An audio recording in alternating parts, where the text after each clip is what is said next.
Risma Brigita.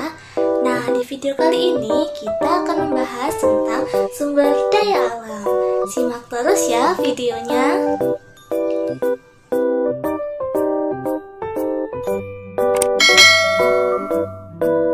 Tujuan pembelajaran kali ini yang pertama, agar peserta didik mampu memahami sumber daya alam dengan tepat, dan yang kedua, agar peserta didik mampu memahami hubungan sumber daya alam dengan teknologi. Nah, kalian ada yang tahu tidak, apa sih sumber daya alam itu? Jadi, sumber daya alam adalah segala sesuatu yang ada di alam atau tersedia di alam. Nah, sumber daya alam ini bisa digunakan untuk memenuhi kebutuhan sehari-hari manusia loh. Contohnya, air bisa digunakan untuk memasak, untuk diminum. Contohnya, matahari bisa digunakan untuk menjemur pakaian. Dan tumbuhan, hewan bisa digunakan untuk kebutuhan pangan manusia. Contoh sumber daya alam yang ada di dunia ini dibagi menjadi dua, teman-teman. Yang pertama berdasarkan jenisnya dan yang kedua berdasarkan ketersediaannya di alam. Yuk kita bahas sama-sama. Berdasarkan jenisnya, sumber daya alam dibagi menjadi sumber daya alam hayati dan sumber daya alam non-hayati. Sumber daya alam hayati merupakan sumber daya alam yang berasal dari makhluk hidup, contohnya tumbuhan dan hewan. Sedangkan sumber daya alam non-hayati merupakan sumber daya alam yang bukan berasal dari makhluk hidup. Contohnya ada batu, ada tanah, ada air, dan masih banyak lagi. Nah, pokoknya sumber daya alam hayati merupakan sumber daya alam yang berasal dari makhluk hidup, sedangkan non-hayati bukan berasal dari makhluk hidup. Contoh sumber daya alam berdasarkan ketersediaannya di alam dibagi menjadi dua juga, teman-teman.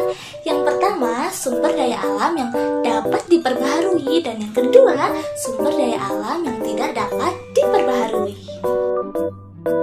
Sumber daya alam yang dapat diperbaharui merupakan sumber daya alam yang tidak akan pernah habis atau yang tetap ada ketersediaannya meskipun sering digunakan secara terus-menerus. Contohnya tumbuhan, hewan, sinar matahari, angin, air, udara, tanah, dan lainnya. Sedangkan sumber daya alam yang tidak dapat diperbaharui merupakan sumber daya alam yang jika digunakan secara terus-menerus, dia akan punah atau ketersediaannya akan habis, teman-teman. Contohnya emas, batu bara, minyak bumi, gas alam, dan bahan tambang lainnya. Jadi kita tidak boleh menggunakannya secara terus-menerus, teman-teman, agar tidak punah. Nah, manfaat sumber daya alam ini banyak sekali loh, teman-teman. Yang pertama, tumbuhan dan hewan bisa dijadikan sebagai bahan pangan manusia. Contohnya, padi bisa dijadikan sebagai nasi, ikan bisa dijadikan sebagai lauk. Manfaat yang kedua bisa digunakan sebagai produk kesehatan atau perawatan tubuh. Contohnya tanaman jahe. Manfaat yang ketiga bisa digunakan sebagai peralatan rumah tangga. Contohnya tembaga bisa dijadikan sebagai bahan pembuatan kompor. Yang keempat yaitu tumbuhan dan hewan bisa dijadikan sebagai bahan sandang manusia.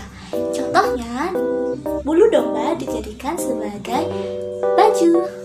Contoh yang kelima yaitu bisa digunakan sebagai perhiasan. Contohnya, emas. Emas bila diolah bisa dijadikan sebagai perhiasan yang sangat cantik loh, teman-teman.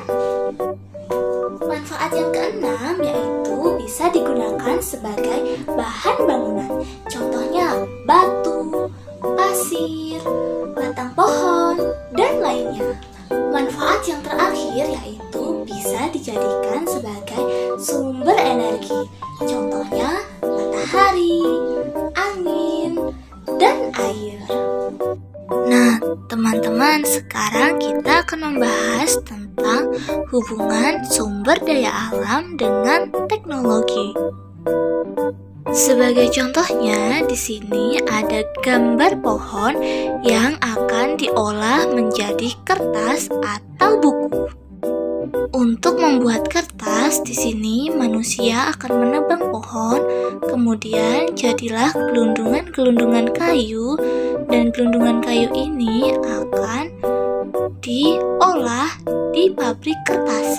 Kemudian pabrik kertas akan mengolahnya menjadi kertas dan atau buku. Nah, buku inilah yang sering kita gunakan untuk bersekolah. Untuk lebih jelasnya lagi, proses pembuatan kertas dari kayu yang pertama, kayu akan dipotong sehingga menghasilkan gelondongan-gelondongan kayu. Kemudian nantinya gelondongan kayu ini akan diangkut ke pabrik pembuatan kertas. Nah, nantinya kayu gelondongan ini akan dikupas kulitnya dan nantinya akan dipotong-potong kecil-kecil. Setelah terpotong kecil-kecil, kayu ini nantinya akan dicampur dengan bahan kimia menjadi pulp atau bubur kayu menggunakan mesin. Kemudian pulp ini dibersihkan dengan bahan pemutih untuk menghasilkan kertas yang putih. Nah, setelahnya pulp akan dikocok menggunakan air. Kemudian berbagai macam campuran bahan tersebut dimasukkan ke dalam mesin pembuatan kertas. Lembaran yang dihasilkan mesin akan digilas, kemudian digulung menjadi gulungan kertas. Nah, itu dia teman-teman, beberapa proses pengolahan kayu menjadi kertas. Oke teman-teman, pembelajaran kita hari ini hampir selesai loh. Nah, tadi kan udah belajar. Sekarang aku ada pertanyaan nih untuk kalian. Pertanyaannya, apa saja sumber daya alam yang ada di dunia kita dan apa saja manfaatnya? Jawab di rumah kalian masing-masing ya. Baiklah teman-teman, pembelajaran kali ini sudah selesai. Hore! Jadi, sumber daya alam itu merupakan segala sesuatu yang telah tersedia di alam ya teman-teman, dan pemanfaatannya bisa menggunakan tenaga teknologi. Nah, semoga pembelajaran kali ini kalian dapat memahaminya dengan baik ya. Jika kalian tidak memahaminya, kalian boleh loh menulis pertanyaan kalian di kolom komentar di bawah ini. Sekarang saya dan Sofi kita pamit undur diri ya. See you, bye.